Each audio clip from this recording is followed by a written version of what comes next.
take over the whole world. That's what we're made for.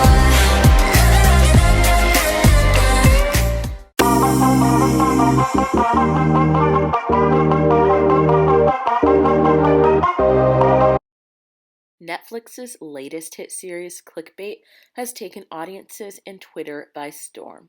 People can't stop talking about this crime drama, and I can relate. Clickbait is about a husband and father named Nick Brewer who is kidnapped and forced into appearing in a bizarre video online that goes viral of him holding up signs that say, at 5 million views, he will be killed, and that he abuses women. At 5 million views, Nick is murdered, and the police must find out how and why it happened. And so the series spends 8 episodes spotlighting several different people: the sister, the detective, the wife, the mistress, the reporter, the brother, and the son, who were close to Nick or involved in this case.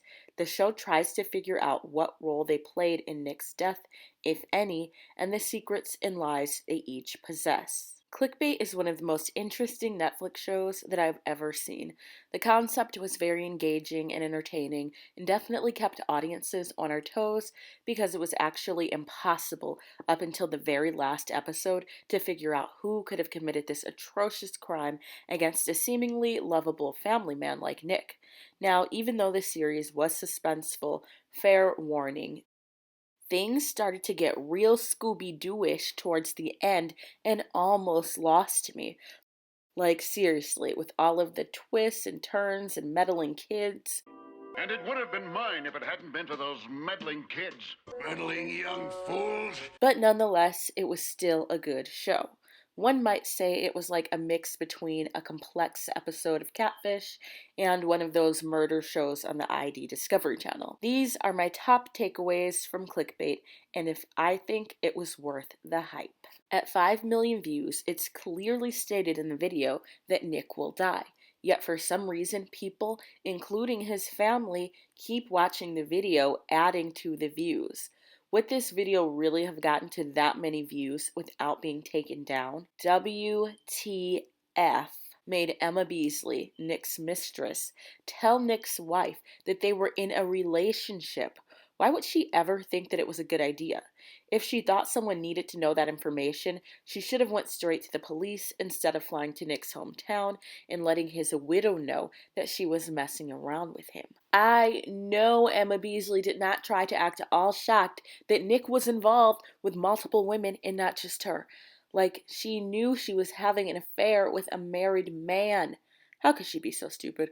Why would she think that she was special enough to be the only one? That journalist was ruthless in his quest to get the perfect interview for a piece about Nick. He was even willing to let it hurt his relationship with his boyfriend.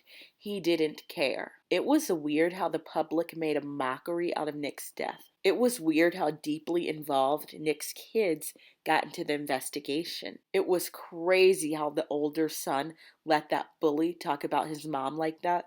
But the younger son did check the bully, even if it was by fighting him. After Nick is freed from the kidnapper, instead of going to the police or home, he goes to confront the person that he knows set him up with the whole catfishing thing.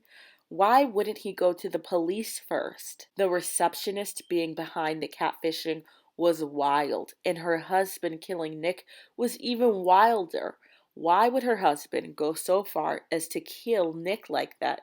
It literally made no sense. And these are just a few takeaways from Clickbait that stood out to me.